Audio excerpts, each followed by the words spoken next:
El doctor Quintana es el último ponente de esta mañana. El doctor Quintana es internista. Él hizo la especialidad en Reina Sofía en nuestro grupo y la verdad que todos tenemos un recuerdo, y aprovecho para decírselo hoy en público, de uno de los residentes más excelentes que han pasado por el hospital. Y actualmente, a pesar de su juventud, es el más joven de los que va a actuar hoy. Es toda una referencia en la medicina interna, en la medicina privada de Córdoba. Él trabaja en la Cruz Roja y ha abordado un tema muy interesante, porque además es un tema que yo creo que le debe de haber forzado a reflexionar mucho, ya que está relacionado con el estrés y, sobre todo, qué relación tiene el estrés con la vida frenética que vivimos actualmente. El estrés es algo que aparece como el Guadiana y desaparece en su relación con el riesgo cardiovascular. En una época se dice que, bueno, que el estrés es causa importante, pero luego se ve que está en todas las clases sociales, en clases que teóricamente, y en profesiones y en personas que teóricamente no tienen estrés, se le quita la importancia, vuelve a aparecer. Y bien, yo creo que por una conversación que he tenido antes con él, creo que va a ser muy interesante su presentación, porque él nos va a precisar realmente que el concepto de estrés es demasiado ambiguo y que hay estrés y estrés. Y sobre todo, lo interesante es que además creo que nos va a servir para darnos consejos de cómo debemos de abordar la vida a partir de ahora en relación con el estrés. O sea que creo que va a ser una ponencia que nos va a ser muy útil. Así que cuando quiera.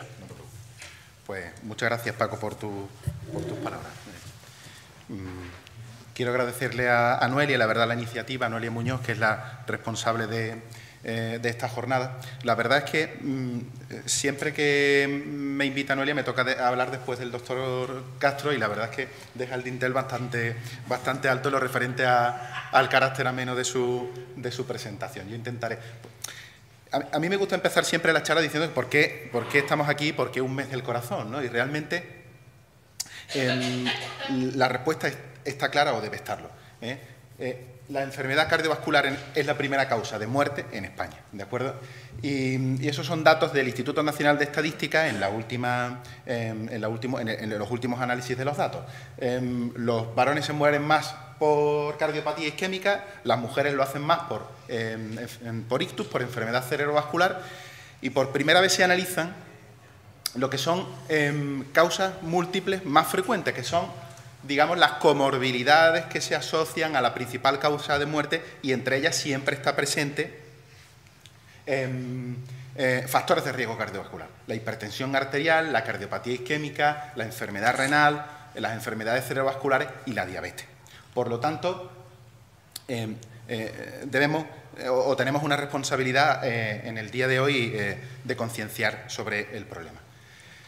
La primera causa de muerte en la franja de edad que comprende de los 15 a los 39 años son causas externas, y dentro de la primera causa, el suicidio se mantiene como primera causa externa de fallecimiento, ¿de acuerdo?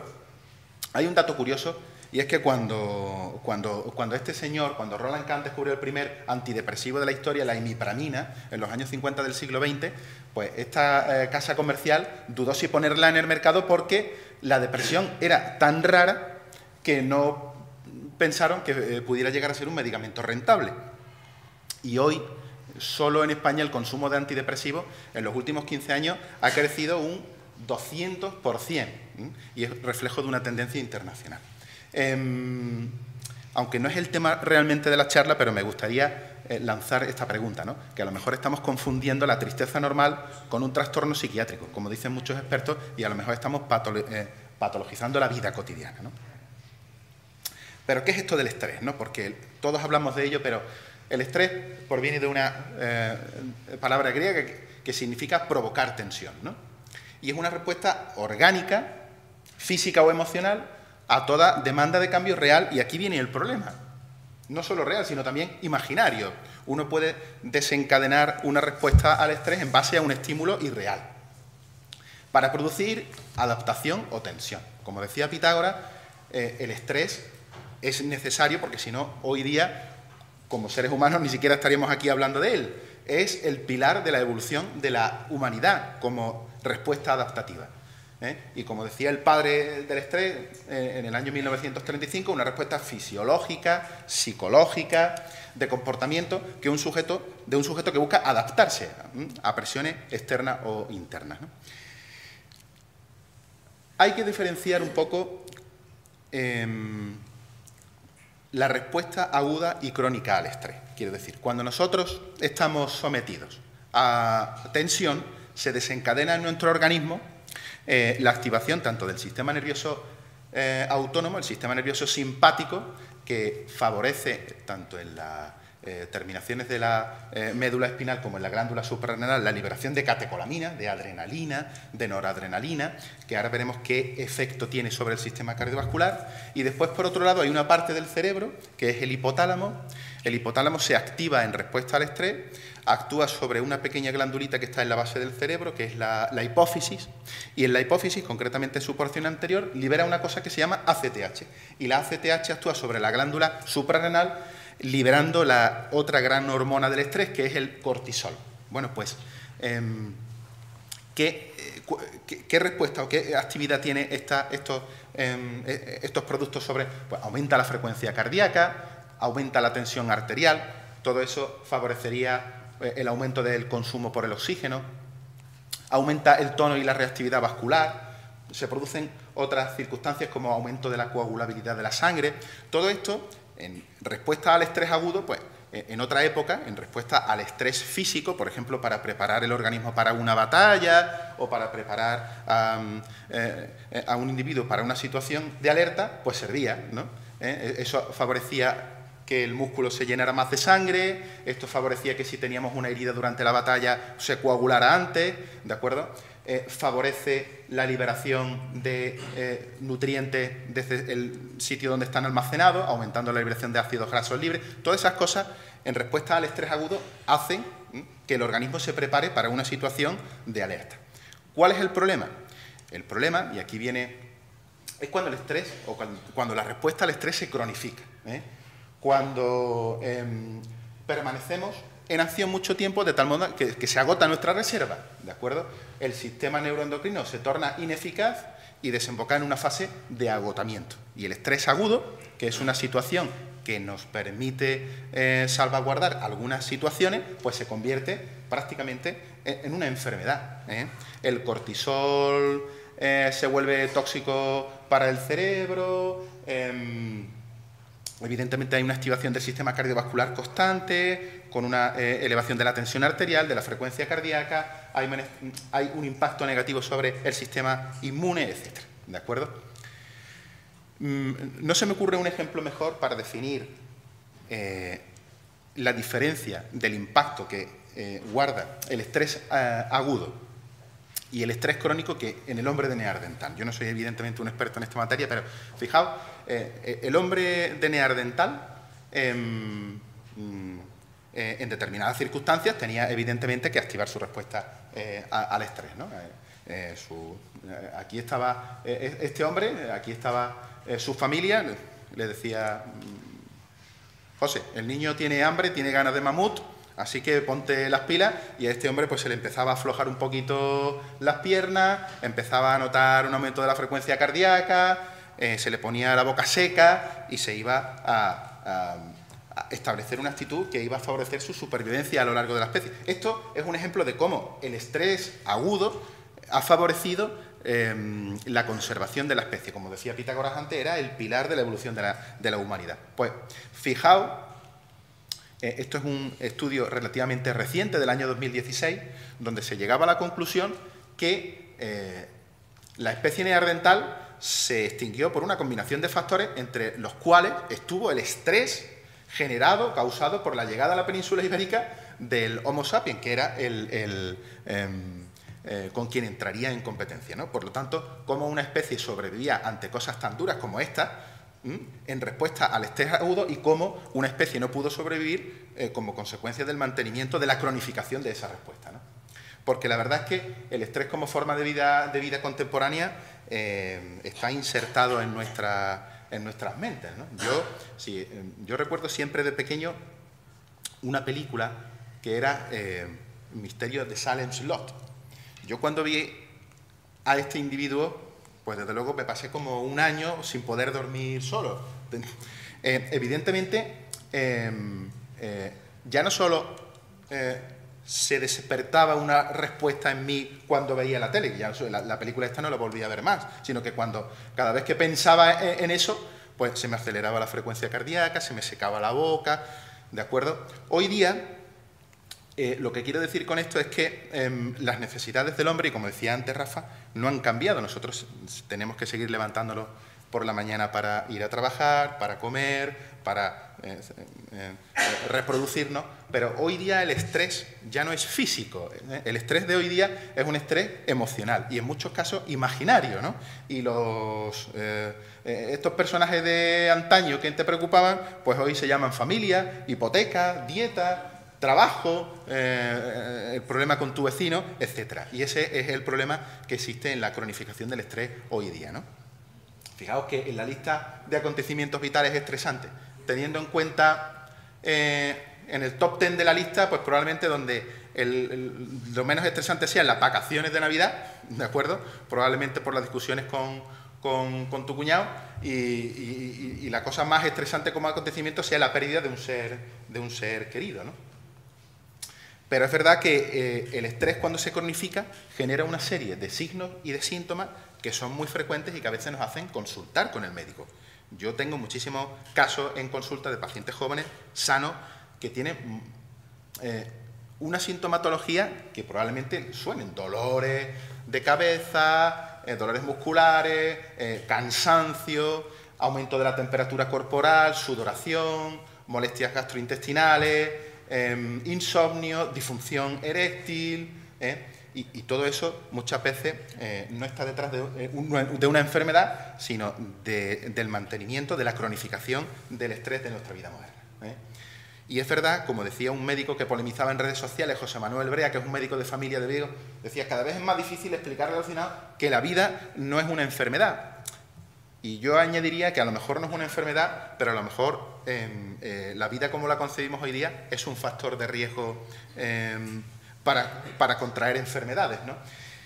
Y como decía y como hablaba antes con el doctor Pérez Jiménez, es verdad que hoy nosotros no tenemos una guerra, ni nos hemos enfrentado a una posguerra, ni tenemos una causa de estrés físico que nos mantenga alerta en determinadas circunstancias, pero como decía este psicólogo, la sociedad contemporánea asestó un doble golpe a los adolescentes, los ha hecho más vulnerables al estrés y al mismo tiempo los ha expuesto a nuevas tensiones más poderosas que las enfrentadas, aunque parezca mentira, por anteriores generaciones de jóvenes, ¿no?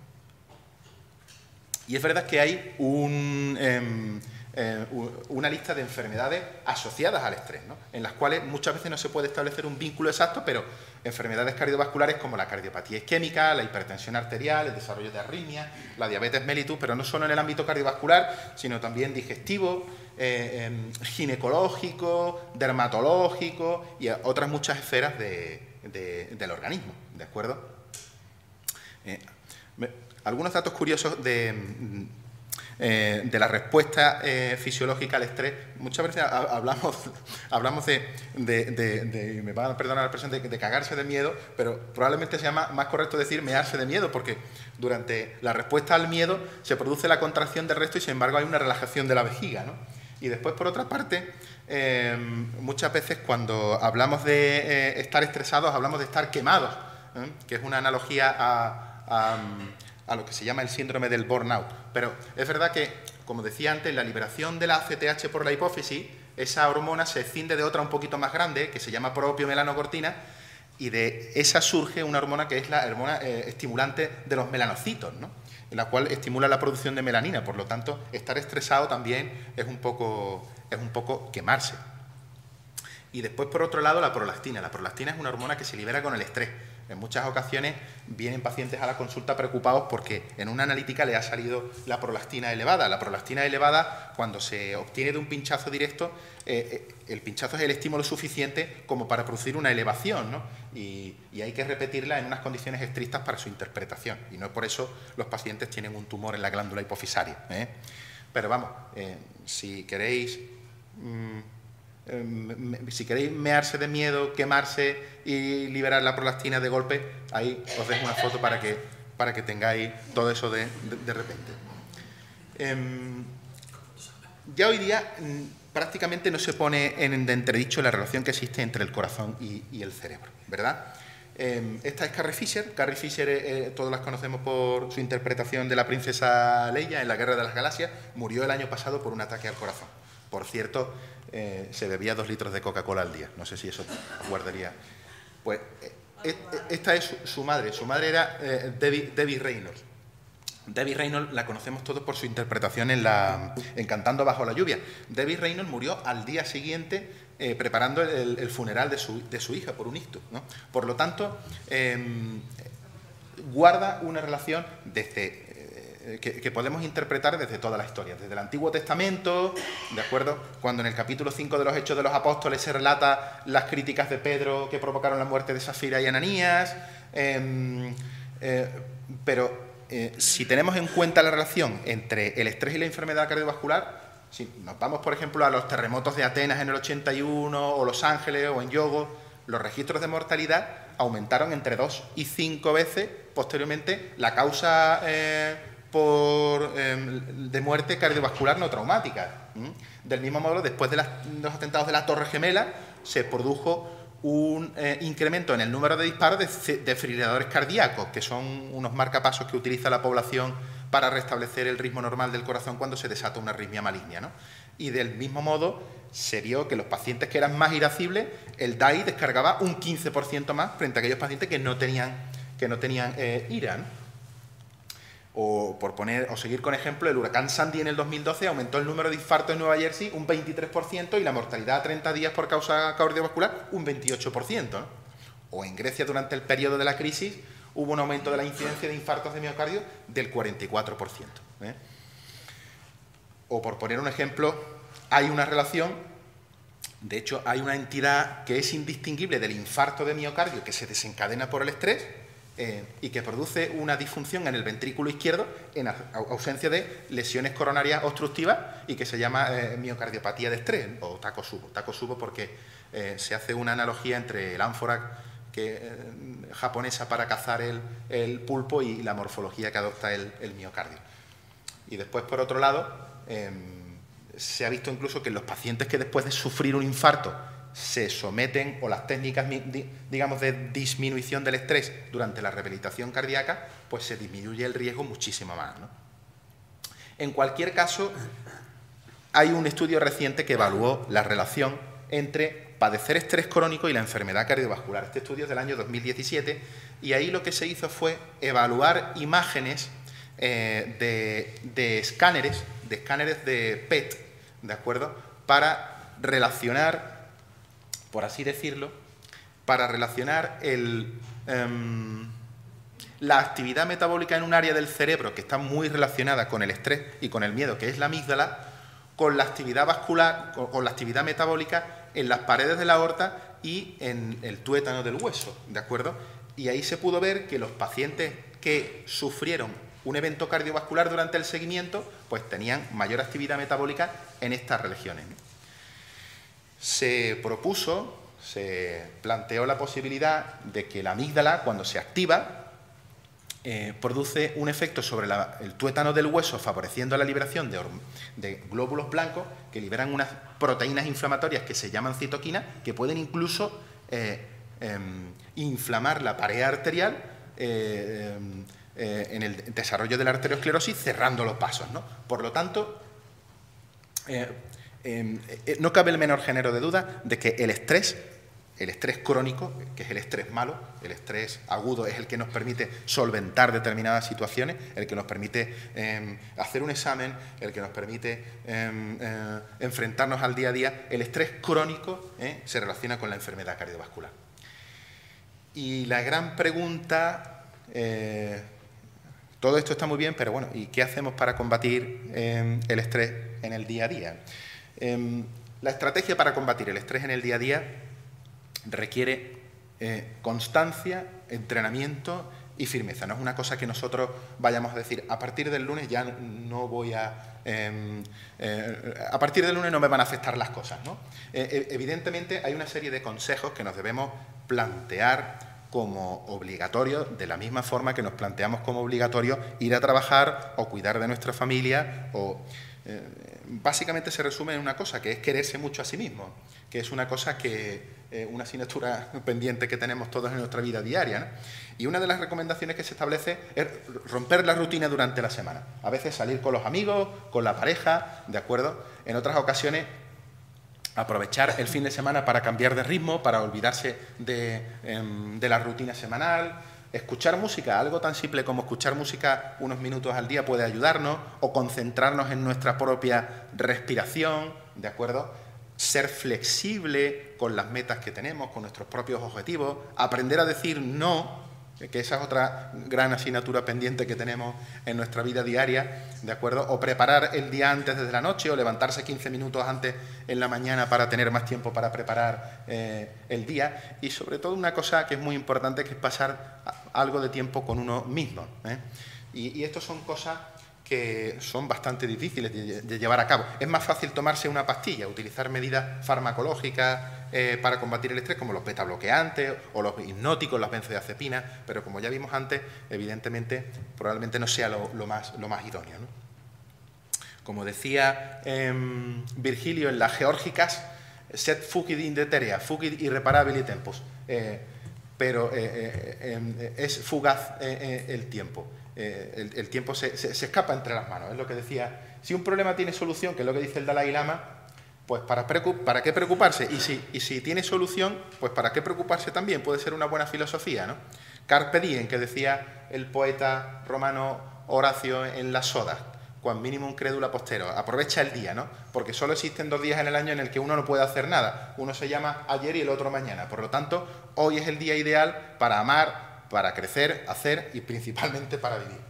Y como decía el pensador Bauman, no hay otra alternativa que intentarlo, volver a intentar. Si deseamos algo, hay que luchar, por más que hay que seguir intentando. Muchas gracias por vuestra atención.